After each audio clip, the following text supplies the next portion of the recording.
Hey YouTube, this is Ben Gessel. There are times when I feel like I'm not fully explaining every thought that I want to explain about certain subjects. A while back I made a video kind of like this one, or this layout as you see, but it didn't go over all of the doctors that you see here, all the nutritionists, what they think. And I'm listing here foods that I eat more often on a daily basis, and you'll see kind of how my system works there. Sorry, one second here. So,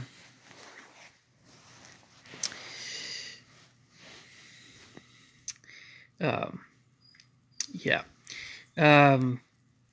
This is going to go into some depth. It may well have more than one part. This should be very useful for you guys. Let's start with pasture-raised eggs. Right up here, pasture-raised eggs. Okay. So, of course, the rightmost column you see here, I give it a grade. That grade is based on my understanding of its overall nutrition, as well as it's more nutrition. It's based on nutrition rather than how much I like it. How much I like it is, I'll mention how much I like it, but it's liking or disliking foods can change with time, depending on what's happening on one's health. I think a little bit, particularly sugar intake, but also other things too. So, Dr. Eric Berg, Minnesota. He eats between 4 to 5 pasture-raised eggs every day. So that's definitely a huge check. Like, that's a good thing to do. That's a vital thing to eat for him. Dr. Berry is, I think, similar. Dr. Ken Berry. And then you have Dr. Gundry, which I've been familiar with him kind of a little bit, but not super familiar with him. You'll see as we go along that he has some good things to say, but they're a little bit different than some of these other guys. So he also gives a check for eggs. Dr. Mark Hyman, check.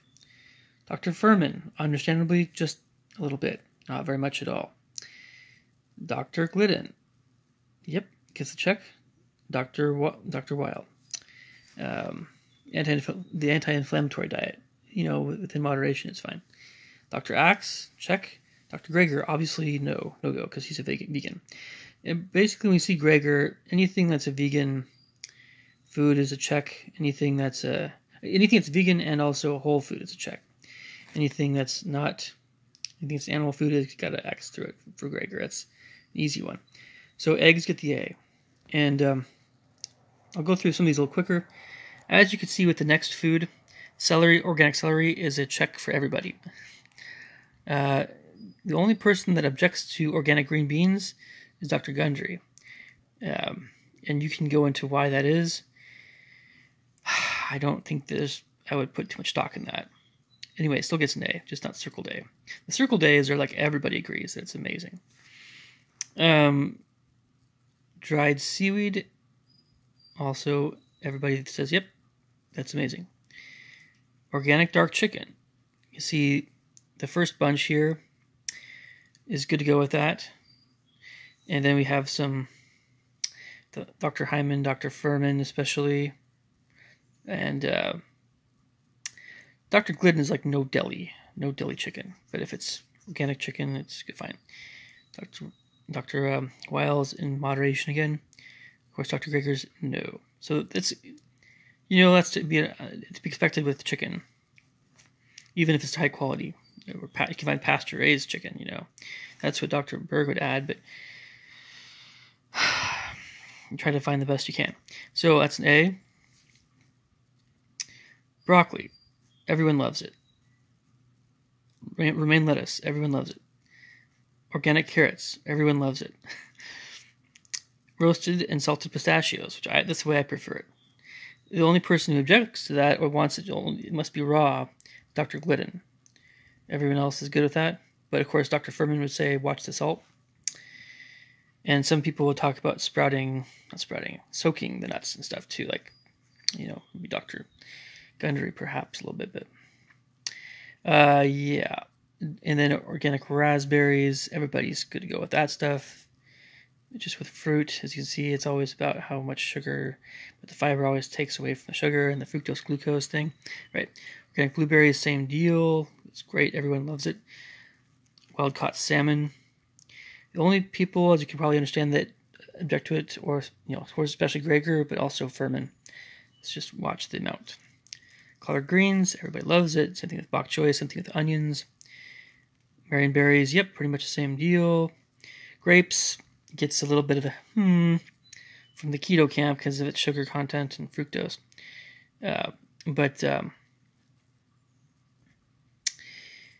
Yeah, of course the Dr. Furman loves it. Dr. Hyman, Dr. Weil, Dr. Gregor, So yeah, but grapes. Well, yeah. I think some purple grapes. I call it purple. It's black grapes, whatever. Black and red, or even green, but they're fine in somewhat smaller amounts. Right, that's the main takeaway there. But grapes are fine, and it's that resveratrol that's great for you, especially. So Dr. Hyman loves that stuff. So. And Dr. Furman. Limes and lemons, good to go for everybody. High quality beef, here we go. Beef is very controversial. Beef is the first food mentioned here that's been said to have some addictive qualities.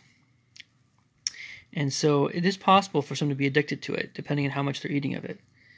As for me, personally, I could go for probably an indefinite period of time without eating beef. I know I could. Why?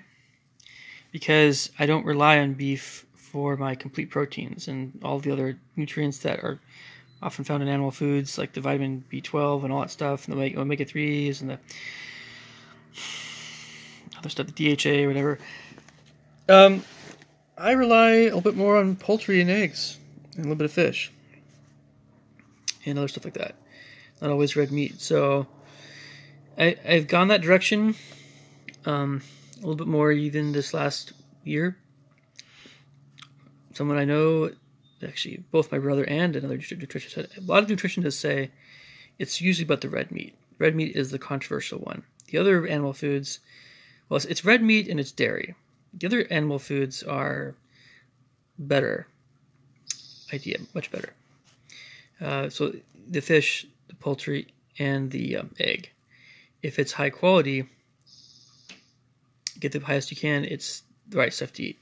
As well as, I should probably also add in, I think a very low amount of dairy, like grass-fed yogurt is probably fine. That kind of stuff. I also have, whipped cream. I'll have an ice cream here and there. I'm sure that grass-fed cheese that Dr. Berg eats is great too. But incidentally, those addictive foods that I saw in this other video were beef, sugar, cheese, and chocolate. So beef is the first one. So you can see that it just gets mixed reviews, but the keto guys like the beef. Dr. Berg, Dr. Berry, Dr. Gundry. Yeah. Okay, maybe Dr. Axel a little bit. But, roasted peanuts, controversial, not just because of allergies. Dr. Gundry is definitely don't eat the peanuts kind of guy. And Dr. Glidden is the same deal. Dr. Glidden and Dr. Gundry, the 2G doctors, are like no peanuts. And there are reasons. There's something about these lectins and things that Dr. Furman just basically debunked, apparently, recently in a video. But you have these, other than the whole meat versus vegetable thing, the whole lectinous foods versus non-lectinous foods, beans and that's another, the pro-lectin versus the anti-lectin group kind of thing is a kind of a bigger thing. It's kind of going on. And of course there's lectins, phytates, and oxalates. They're all kind of, some people think it's a big deal, some people think it is not. Some people say it's actually good for you, like Dr. Furman. So green onion, everybody loves it. Cauliflower, everyone loves it. Cashews get some mixed reviews, and that's actually across the board somewhat, except Dr. Hyman and Dr. Furman are a bit more cashew friendly, I think. as well as, of course, Dr. Greger and Dr. Weil. And it has to be raw. So with mixed nuts or any kind of nut, it has to be its raw form for Dr. Glidden. So cashews, yeah. Some people talk about how it gets a little bit carbs in there. Like cashews are not something that is a carb-heavy type of food. I don't think. I don't know. It just no, because look, if it's a blood sugar thing, it has so much fat in it already, plus fiber. It's not going to raise. It doesn't have that effect. Cashews don't do anything to your blood sugar. Seriously, they don't. Definitely not pistachios, but anyway, something related to it. Pistachios are amazing. So turkey is also, as you can probably guess, a little bit controversial, but it still gets an A in my book. No deli, right, for the Dr. Glidden, and a little bit for Dr. Furman. Yep, that's Dr. Furman. Just a little bit's fine. Greger's like, no. Asparagus, kiwi fruit, pomegranate, all get straight A's. Oranges, it's just because of sugar content, it gets a little bit of the keto camp, but everyone else loves it. It's the B. So, by the way, these grades on the side are like what I'm thinking are best for my diet. But if it's an A, I'll eat it. And not always a ton of it. I mean, I'll have it regularly. A's and B's are fine, especially the A's. The C's and the D's are when you get okay, kind of thing. Especially in no F's. I can't eat any F foods. Not really. On a blue moon, perhaps, but very little of it. An F food, by the way, would be like French fries. That's what I'm talking about, that kind of stuff. Or soda. So, canned avocado? Yep. Okay, sorry. Strawberries and avocados. Straight A's. Everyone loves them. Canned beans. Controversial. And of course, you can probably guess what's going on with Gundry. It's like, you must put it in a pressure cooker and cook it the right way. Because lectins, right? The keto folks are like beans, a little bit, right? Beans, maybe. Everyone else likes it, so Dr. Furman is crazy about beans. So it's healthier, right? We can talk about beans all day, of course. Dark chocolate. Again, the second addictive food on this list that I like. These are all foods that I like, by the way. These are all foods that I eat. There's a lot of foods you'll notice that I'm not including as I go along here that you might eat. It's just that I don't eat them as often. Like I don't. The only time I ever eat tomatoes is if someone else offers them to me. That's the only time I'll ever eat them. I never buy them in stores. Tomatoes, red peppers, that sort of thing. Same deal. Same thing with eggplant. All this nightshade stuff. I don't buy the nightshades. There's a lot of stuff I just don't buy, which is not bad for you. But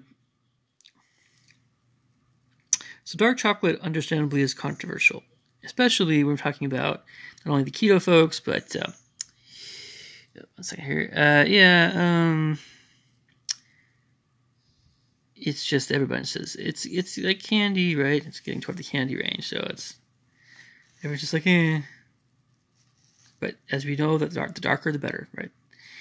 When it comes to chocolate. Okay, so cucumber. Dr. Gundry says no. Everyone else says yes. Yeah. Roasted salted almonds must be blanched or some other type of almond. I think it's a Marcona, Marcona. It has to be blanched or has to be Marcona almond for Gundry to consider even eating it. And Dr. Glidden likes his mixed nuts raw. Everyone else is like, it's good to go. Apples, just with the sugar content, they're kind of like, it's not so keto, but everyone else is like, yes. Zucchini, again with the Gundry, says no, everyone else says yes. Pork sausage, probably guess, again, it's controversial. It's my Italian pork sausage. Of course, Dr. Furman says no, basically no. Dr. Glidden's like, no deli, at least no deli stuff. The other stuff is okay, but no deli pork. These other guys, Dr. Axe probably is one of them, and Dr. Weil is like in moderation. Dr.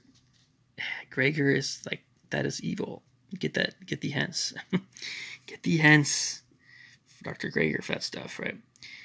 Extra virgin olive oil it's first cold pressed from one country of origin. It's quite a mouthful, but guess who loves it? Dr. Gundry. Guess who hates it? Dr. Glidden hates that stuff. Any oil in a bottle, Dr. Glidden is just like, that stuff's evil. Don't consume it. Dr. Furman is not a fan of olive oil either. Everyone else says, sure, if you're using a little cooking, it's fine. Extra virgin olive oil. So you have some very strong opinions on both sides. One from Gundry says, yes, go for it. Drink tons of it. It can keep you young. And Dr. Glidden says, it's evil. It is really bad for you. Organic spinach. Yep. Garlic. Yep. Everyone loves both those guys. Grass-fed lamb. Get some mixed reviews. Of course, Dr. Furman and Greger are not going to be suggesting having much of that. Dr. Nectarines, again, the sugar with the keto is like, it's healthy. Organic pears, similar kind of deal. And by the way, before I go on, the foods I have underlined are those I tend to have a little bit more often. If it's dashed, it's like, yeah, I'll have some of it. If it's dotted, a little bit less of that. So if you see anything underlined, that's what I'm eating more often, like eggs and celery, green beans, dried seaweed, dark chicken, sometimes broccoli, lettuce, but kind of alternate. Vegetables alternate a lot, right? Pistachios, raspberries, blueberries, onions, marionberries. Yep, and some. I have olive oil and garlic. Okay, here we go. Cherries. You can see a trend here. It's better than most fruits, but the keto guys are the only ones that put up a fuss with that kind of thing ever. And cherries are one of the better ones, really. So everybody's gonna be generally better with cherries. Blackberries even better. Everyone loves blackberries. Lingonberries. Yep, good to go. Cranberries, good to go. Shallots, great. Everyone loves Everyone loves shallots, right? Spring onions, same deal. Everyone loves spring onions. Wild-caught shrimp. Of course, Furman and Greger, not so huge fans, but Dr. Furman says maybe a little bit's fine. Fresh cilantro, yep. Fresh watercress, absolutely. Good to go. Pork, oh boy. And it goes without saying that a lot of people are going to have issues with pork, and it needs to be high quality for the keto guys or carnivores, whatever. A lot of folks are going to say, no deli stuff for Glidden, right? Uncured bacon, even more quite controversial that same way. You see it on the side there, I gave it a C. Uncured bacon, this is kind of funny. If you go to McDonald's, if you guys, that's right. If you go to McDonald's, I can understand someone going to McDonald's.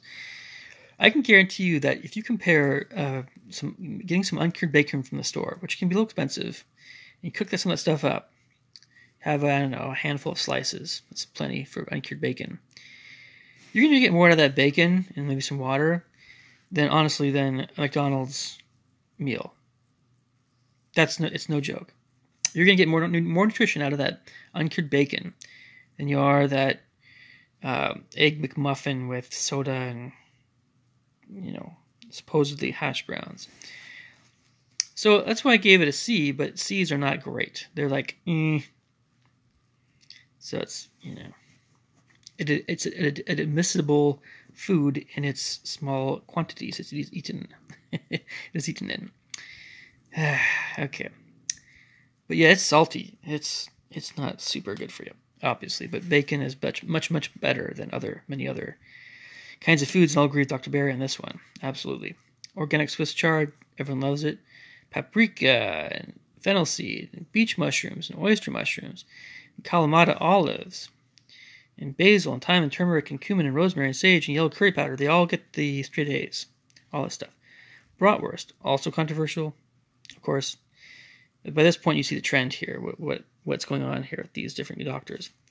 Grapefruit, yeah. Everyone loves it. Sunflower seeds. Dr. Gundry is the only doctor who says no. No.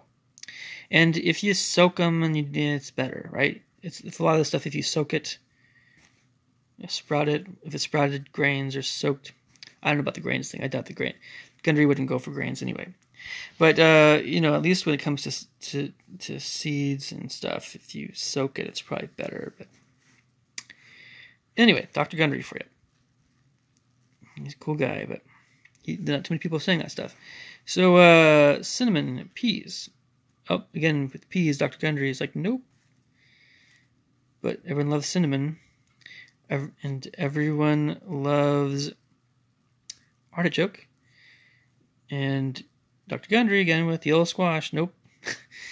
Garlic hummus, a little bit questionable on the keto folks, but beans are always kind of like, maybe. They're not strictly keto, but honestly, it's not a huge thing.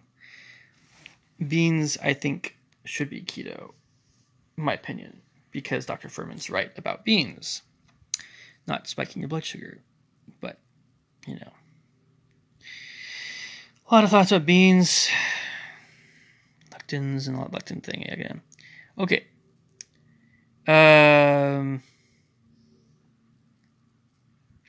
Mushrooms, straight A's. Sauerkraut, straight A's. Kimchi also. Walnuts, everyone loves walnuts. Everyone loves walnuts. Vanilla ice cream. Now, this is one of my indulgences. It's going to get the C to D. I think I actually get more of a C type of nutrition from, good quality Tillamook vanilla ice cream, not too much of it. Put some whipped cream. That's plenty of healthy fats. It's dairy. I don't have much dairy to begin with, so, it is what it is. But it's like a dessert. Immune juice tablets. I think that they're pretty great. But they're probably more like a B nutrition-wise because they're not natural foods. But they are very not sugary. Organic plums. A, straight A's. Wild-caught rockfish. Of course, the usual suspects will not like it. Did I put... I think it should be that Dr. Greger doesn't go for it. So that's my mistake. Rockfish should be an X through it. Of course. But for Dr. Greger. But then Dr. Furman's just like a little bit. Hazelnuts. Raw for Dr. Glidden.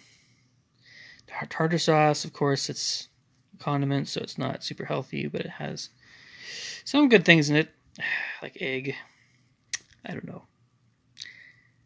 It's just a condiment. It's not a big thing. Marjoram, tarragon, chives, all straight A's. Crab.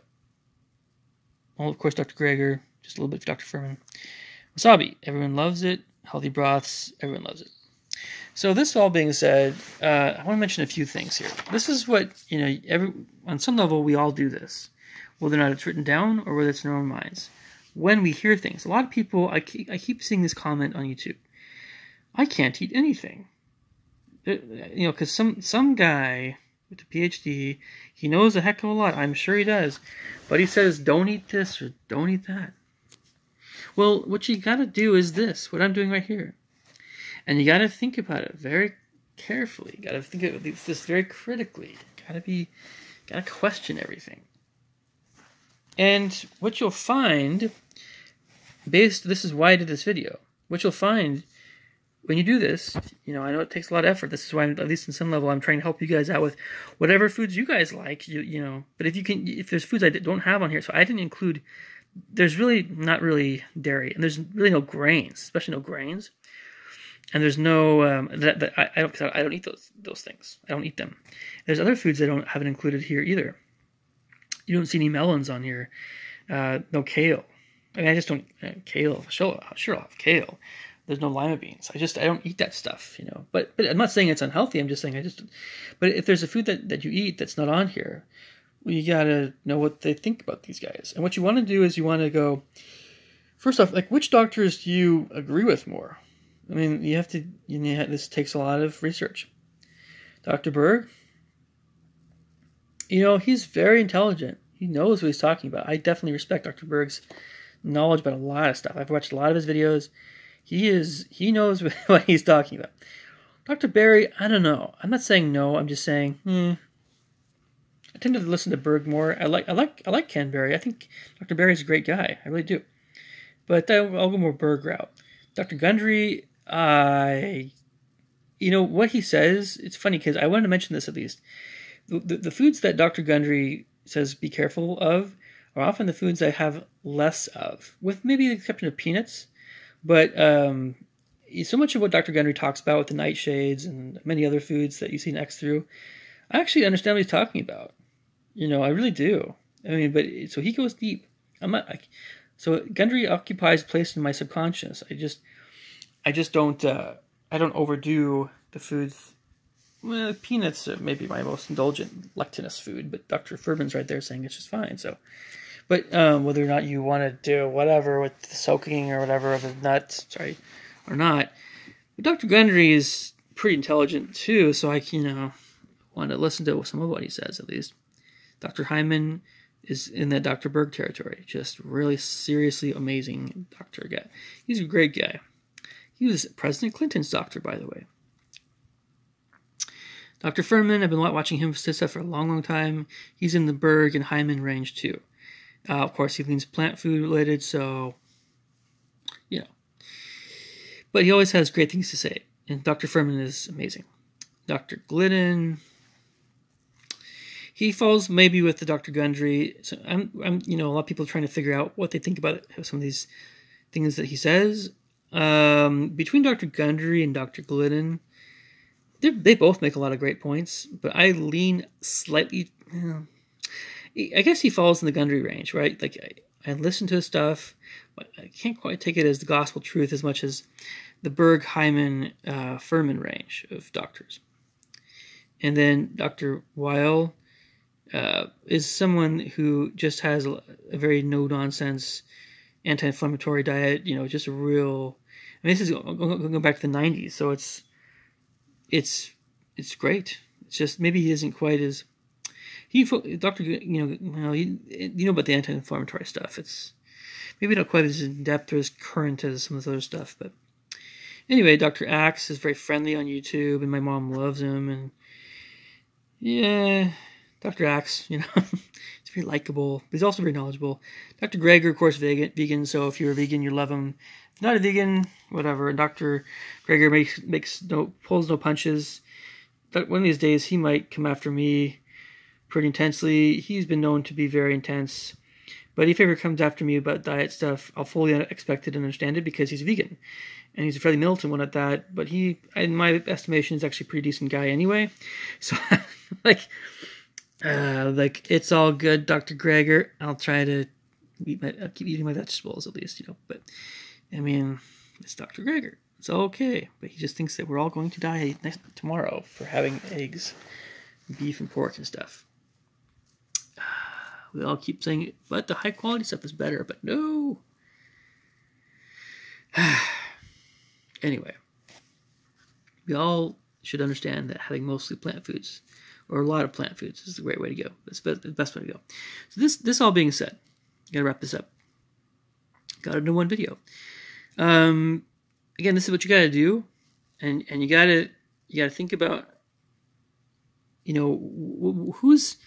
what kinds of foods do all doctors agree is amazing for you, and if there's any food that is more questionable, then it becomes a matter of maybe you should not have it as often or not every day. That's the general train of thought here. And then it's good to be aware of the foods that can cause food addictions, especially in the lower quality types. So with regard to the sugar, the beef, the cheese, and the chocolate, notice that the addictive types of those four foods are always low quality. So low quality beef, that's corn-fed. Low quality cheese, again, that's from corn-fed cattle. Refined sugars, especially like the white sugar, corn syrup, that sort of thing. And then chocolate. If chocolate's addictive, it's probably going to be more the milk chocolate. If dark chocolate's addictive, it's probably, I don't know if it truly is dark chocolate, I can guarantee someone that they're not addicted to that stuff. The caffeine a little bit, but yeah, it's more the milk chocolate. It's the dairy, it's the milk and the sugar that someone's addicted to more than the chocolate. But the chocolate is slightly addictive that way. Because it's caffeine, so Coke can be that way. But so with regard to sugar, of course, that comes up everywhere. So like sodas and stuff, and juices. That's why it's addictive. That's why those things are addictive, because of the sugar. Okay. If you guys have any thoughts and questions, just leave them below. Leave them thoughts and comments below. I'll catch you guys later. Take care. Bye.